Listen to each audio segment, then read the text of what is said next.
So welcome back. I hope you enjoyed the excellent food. And are you ready to start again, energetic and fresh?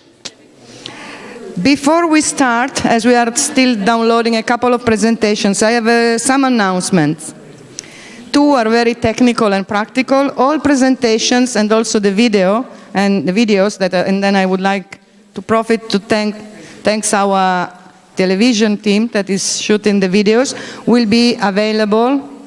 There will be a YouTube link. We will send you the link for the main presentations, and also the presentations. The PowerPoint will be sent to you all and will be also then available on our website, and I also think on the GAFPA one. So you will receive all the documentation and all the presentations at the end of the training. And then particularly for our IBD family, I have a very nice announcement. I know that the majority of you know Daniel Sunstein, that was the previous leader of the youth group. Well, tonight he has become dad of a boy. So we have a new baby in the FK family.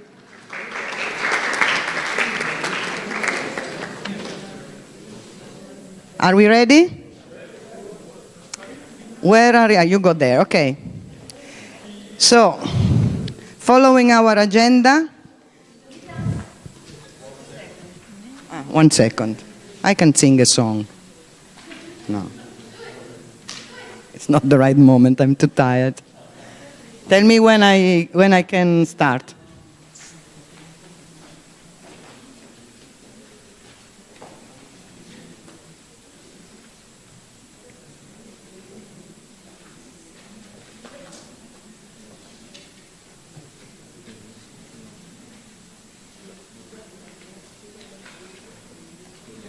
We go? Okay. As you know, and going through the agenda, this is the moment of some concrete examples on how some of our FK members and also other sister organizations are dealing about the use of biosimilars. We asked 4 representatives that I will present each during the presentations, to give us an insight of what they are experiencing at the national level. And we asked them to give us a general background on the situation, some general ideas on the regulatory framework, then some specific issues like the switching, and what they are experiencing as patient association, which is your role, which was their role, and in which way they're coping with the issue, what they are doing or planning to do at advocacy level, and then some comments. So we will start with Spain. Thank you to Alexandro Samanarias, that's supposed to present the experience. Then we will have other presenters. I suggest to have the first 2 presentations and then to see if there are any questions. So in a way we relax a bit, and then we will ask to the other 2 presenters to present the situation. Please. Okay, so thank you very much, Luisa. I would like to thank the organizers and the sponsors for this meeting. I would like to thank EFCA for giving me the opportunity to present this data, and Roberto for supplying me with the information to make this presentation. At the beginning, I didn't know how to call this presentation, but after receiving the information or the questions from Bella, I thought that maybe a good name could be like questions and facts about the use of biosimilars in Spain. So I will make a small introduction about Acuespaña. So Acuespaña is the Federation of Patients Associations from Spain, working as a non-profit organization supporting and defeating patients' rights suffering from inflammatory bowel diseases. Our federation was created in '87 and is formed by 34 national regional groups representing, with more than 80,000 members. So our aim is to promote an improvement of the quality of life of patients suffering IBD, raising the awareness of our society about the problems concerning IBD. I will give a general background about the biological therapies, that this is the common topic that, by which we are all here right now. When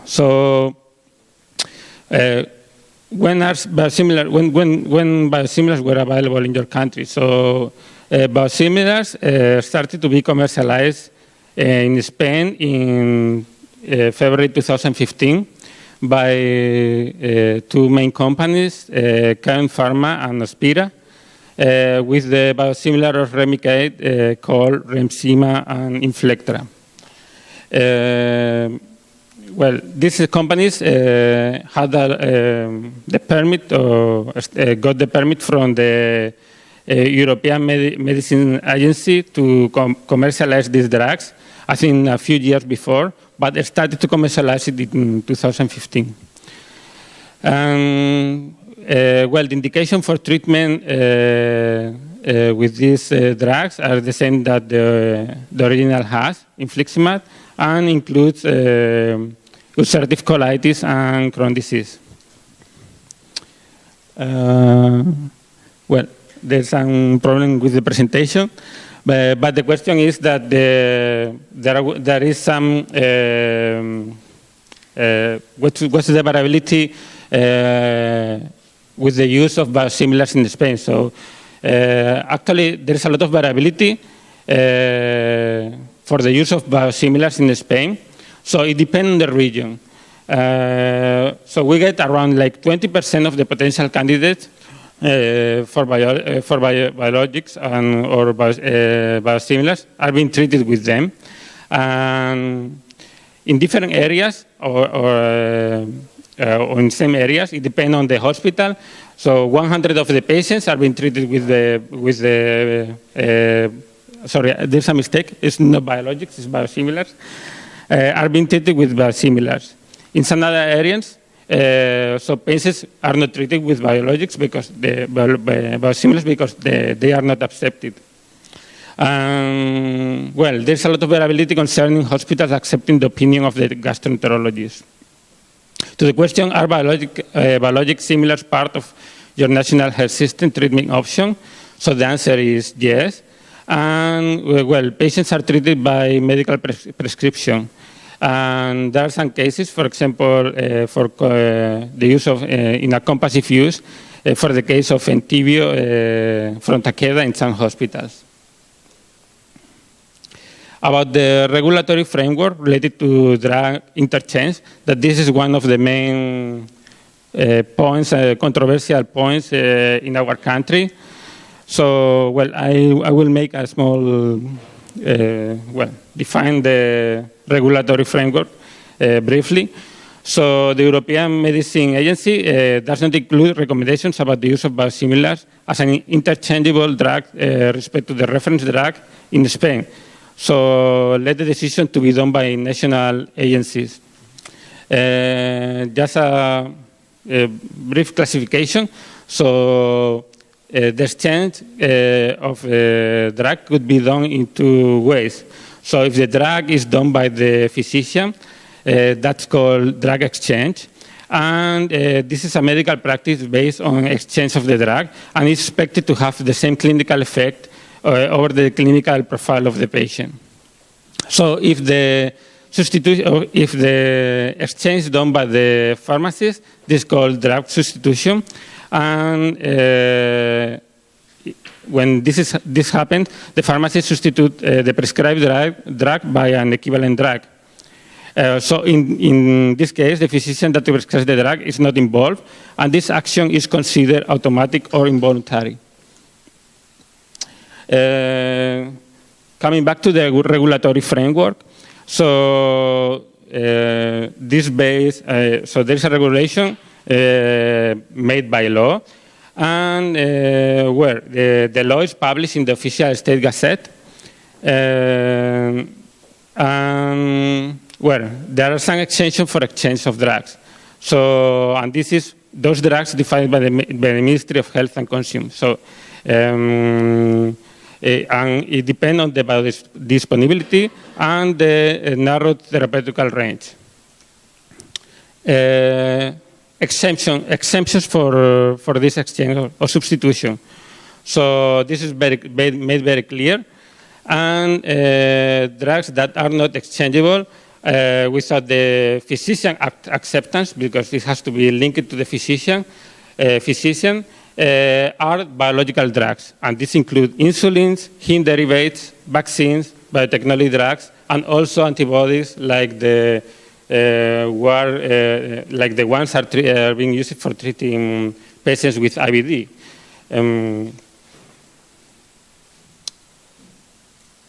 So, in resume, biological drugs cannot be exchanged during the supplying process without the physician authorization that prescribes it. But how in real life this is working? How it works? So, actually, national regulation is easily ignored. So, some hospital board of directors constituted by clinicians and pharmacists are creating steering committees in charge and deciding when the substitution is needed and has to be done. So in other situations, the hospital pharmacy makes the change, misinterpreting the law and making the substitution.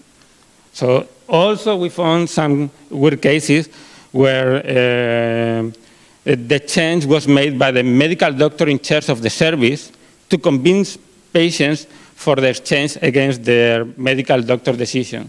So we found in Spain all kinds of combinations, not in any specific area, but along the whole territory. I'm going to talk about the issues concerning biological drug exchange.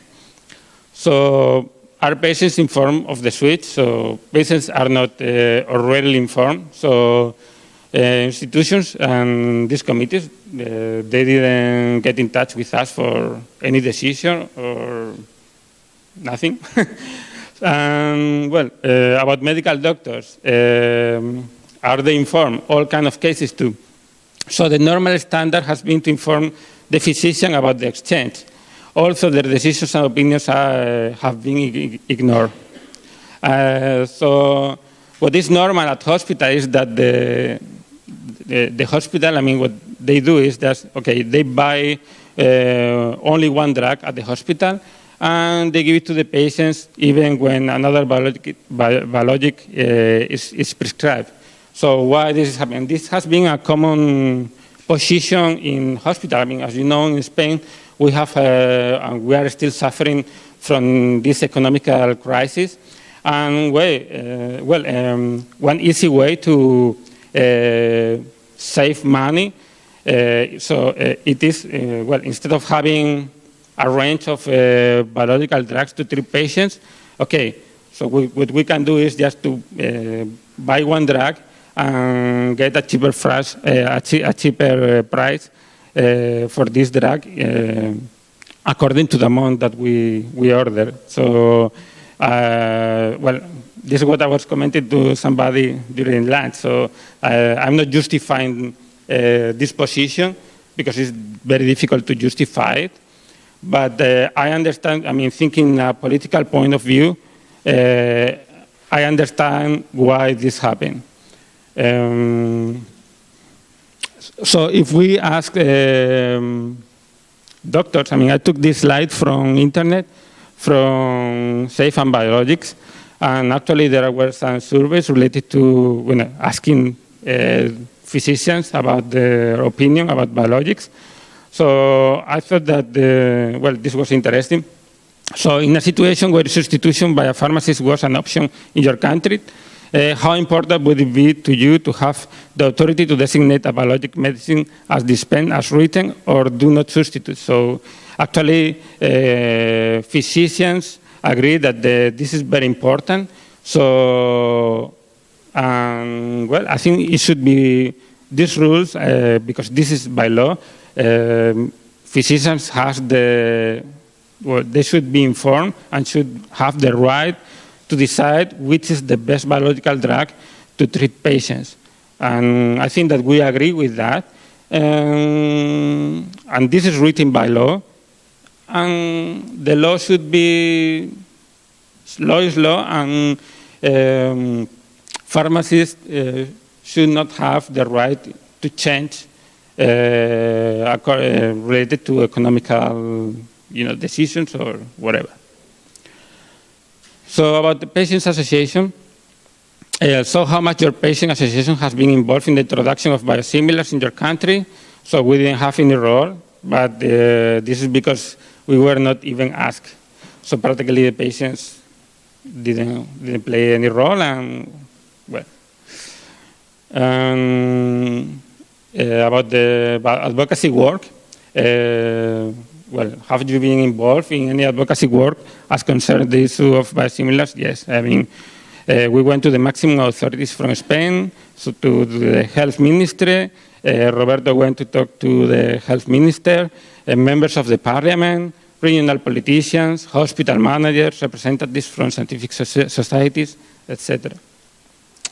And well, some comments and observations. So we found about some cases reported in our country related to substitution done by a biosimilar without consent from the gastroenterologist. So this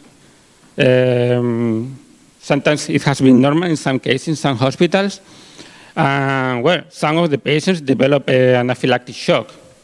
So these patients, they were treated with the original drug, and suddenly, when the drug was going to be administered, well, these patients develop an anaphylactic shock. So the physician, the medical doctor in charge, so didn't know about what happened. So when he or she made some research about it, he discovered that actually the pharmacist had changed the drug to administer to the patient. So this is bad per se, but well, it's even worse when you try to administer the drug that the patient was used to be administered, and this stopped to be work because the patient developed antibodies or some allergic reaction against the original. So I think that this is a concerning issue. It's just some case that well, I wanted to show in order to let you know what's going on in Spain. Some example. So we are nowadays in contact with the Patients General Alliance and analyzing the situation to sue the public administration. And I think this is my last slide. Thank you very much.